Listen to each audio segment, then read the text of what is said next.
I feel like we should warn people. When we were backstage, we were saying our hair is going to get increasingly bigger as we're on stage because we've both got big curly hair. So maybe watch this space and see how we look in about 30 minutes' time. Exactly. So Joe, you work for Amazon. Yes. And Amazon is maybe the most data-driven company in the world. And so you are the proof, the alive proof, that performance and creativity can be a huge thing for companies. So what does it feel, and how do you what do you do in your day-to-day life as a global chief creative officer at Amazon? I would say we are data-driven, but in service of solving human problems. I think that's the most important thing, is how we use the data. It's not just, it's an input into the kind of products and experiences that we make. And as a creative leader, I have two parts to my role. I think about it as someone who builds systems that scale, someone who builds design systems that can go all over the world and not break, ad platforms like It's on Prime that travel the world and that can be translated into really local storytelling. And then there's the curation and taste making of the job. And that's really about making sure that we make the right work and that we connect the dots of the brand and that we really know who we are as a storytelling brand. Amazing. So, when we met the first time, you told me you came from agency side and you went to the brand side. And so, what's Amazon is very famous for its data-driven part. So, what surprised you the most when you arrive at Amazon? I think given our size, everyone thinks it's going to be very layered and cumbersome and the work will move slow. And actually, it's quite the opposite. We're very flat intentionally. Organizationally, you get a lot of access to senior leadership. I think within my first weeks of being at Amazon, I was in meetings with Jeff Bezos presenting Super Bowl ads. And so this level of access to the people who founded the company, who know the mission of the company, who take it very seriously about cascading that point of view down, are very engaged in a lot of the work. And I think anyone who joins the company really benefits from not having that distance that can sometimes be created in a large company between the people who are making the decisions, who are the OG, and the people who are doing the work every day. And, so it's very famous that Amazon starts from the customer all the time. How do you do that on the creative side and on the brand side? How do you make sure the customer is always the first one you serve? I think it makes for much better briefs. I think when you're always starting with a real problem to solve, when we start with a customer, we're looking at what are the pain points, what are the product experiences that are horrible, and how can we make those better? So creatively, there's always tension. There's always a problem.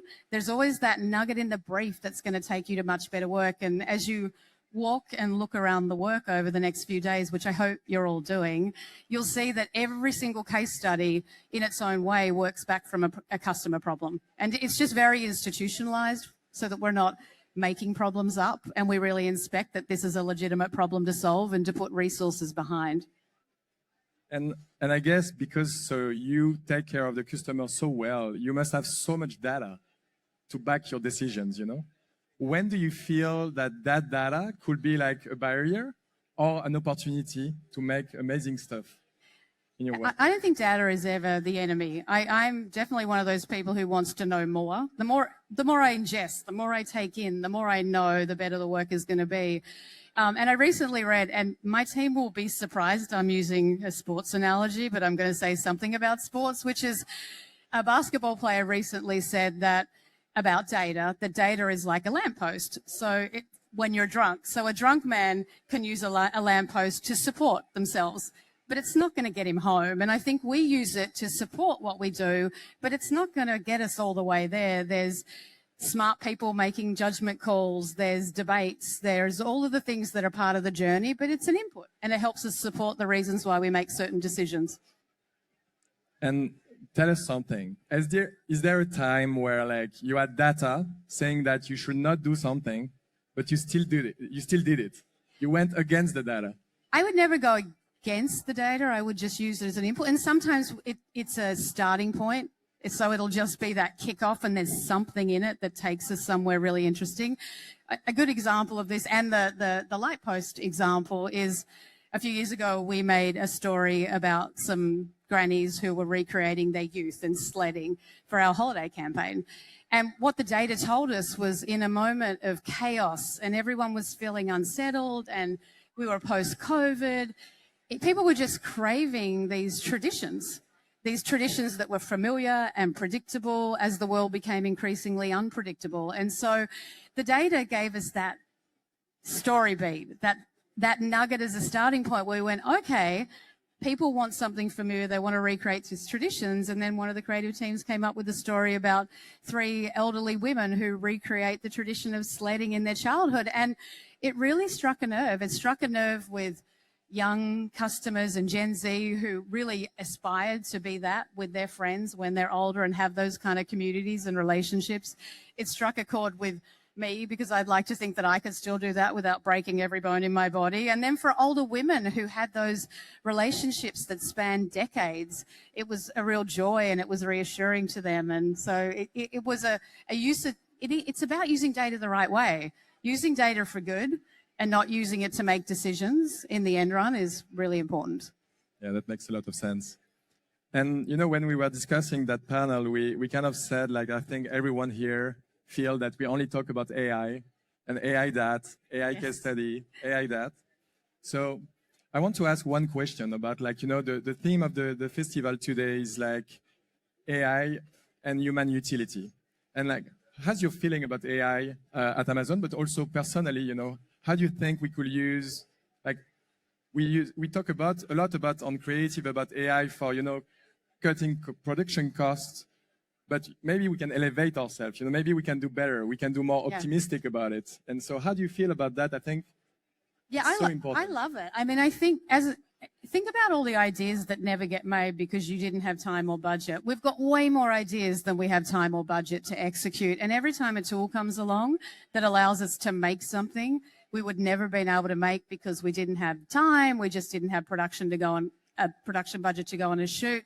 So the enablement of ideas that would never see the light of day is a really powerful thing. And then when you apply it to products and customer experiences, AI, as it travels through the Alexa ecosystem, is amazing for us. And I'm also going to do a plug. Think Alexa for shopping. It's Prime Day. So for anyone who has not shopped on Prime Day, please shop on Prime Day. But it's doing everything from helping customers speed up their shopping experience to being a personal assistant inside your house where they can check on your schedule and make sure the right food's in your fridge for very busy people. And so from a creative standpoint, ideas that would never have happened. And then from a customer experience standpoint, it's enabled us to put a lot of our products on steroids and have them have way more use and be of way more help and partnership for people.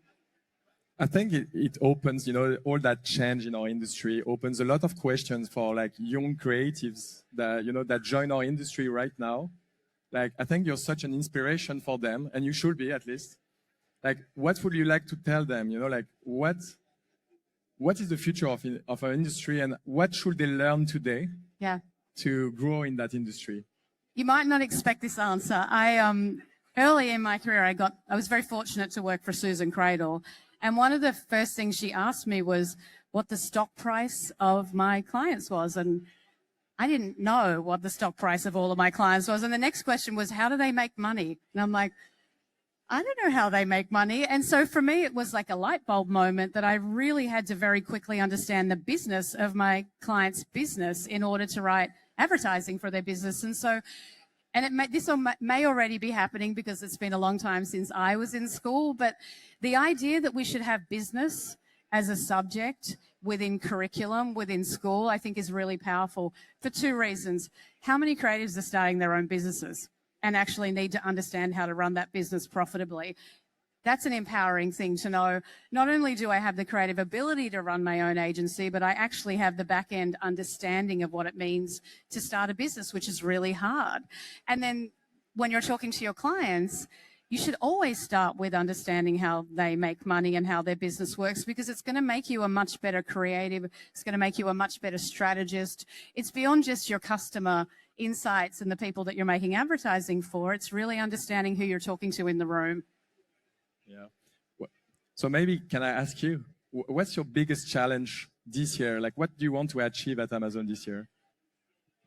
The good thing is there's always new challenges every year. I think it's one of the things about Amazon that attracts a certain type of person who loves the shifting sand. And I think in a moment like AI, we're actually really doing well because I think we thrive in change and we thrive in change management. And we're a business that is looking 10 years down the road, not 5 years down the road. So AI isn't a new conversation for us either. We've been talking about that for quite some time. When you think about the Alexa empowerment, and these are not new things. And I think any business that is static and only looking at the next year ahead of them is going to have a problem. So I think that future state and that future thinking that really comes from the top down is really powerful.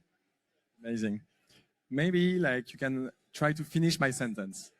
So 5 years from now, the best creative work will be the work that... Okay, so I am a Star Trek fan. I'm a not slight nerd, I'm a huge nerd, I'll admit it. And when I think about this question, I think about there are two narratives within science fiction. There's the Star Wars narrative, which is very much the resistance, it's bad, there's the Death Star, we're going to be fighting, it's doom and gloom, the future is somewhat bleak. And there's a lot of science fiction that leans into that tension. Then there's Star Trek, which is about we have first contact, we feel enlightened, we start changing and exploring and becoming discoverers of the galaxy, and we teleport to places. Like it would have been nice to teleport from LA to here, so I'm not so jet lagged, but we use technology and innovation in a very different way, which I think is powerful. And so to finish that sentence, I think it will be the people who boldly go where no one has gone before. Amazing. Do you want to open a Q&A session? Do you want to open a Q&A session? Like, do you want to try that? If anyone has because questions. Because like that, we'll make sure that they interact with us. We have a few minutes left, do we? Anyone that wants to ask a question? Yes, bonjour. I'm Sven, I'm the CEO of Grimbert. I just want to know how you're transitioning from these amazing creative talents in your team with the Gen AI transitions, or how do you do right now? What's amazing about, and I think not just creative people in our industry, but anyone in our industry is genuinely drawn to it because of their curiosity. We have buildings full of curious people, and often they went to AI before I was even noticing things. If I go back a few years, I suddenly had creatives coming to me going, have you seen this? Are you using this? And then storyboards became really good. I'm like, overnight, how do these storyboards look so good? So I think there was a lot of self-starting within the organization. And then what we did with the people who were like, the best examples of that is create an instigator group whose job it is to educate and train everyone else and bring them along for the journey. And I've had zero resistance for being brought along for the journey. I think the mistake companies make is where they just expect people to do their day job with no support and no education and no training and no time. Like, we literally took people and gave them, without backfilling them, making the positive assumption that there would be some simplification of processes, and made it their job to learn, be ahead of everything, and then cascade that learning across the organization. Hi. Hey. I'd be curious with your eye, just like as someone who obviously is very discerning about what beautiful brand marketing is. Any campaigns you've seen recently that you've been really impressed by outside of Amazon? Well, that's hard. Now I have to give an Amazon example. Actually, we're just walking around the work this morning, and something I found really, I love a lo-fi right in front of your face hack. And we did that when we did Project Chariot, where we took a media surface that was sitting right in front of our faces and transformed it into the world's largest out-of-home media channel, which overnight became a way for us to build brand love and to bring our point of view and our brand voice right into people's homes and sitting on their counters and in their doorsteps. And I saw a piece of work today that was solving the problem of identity theft on labels.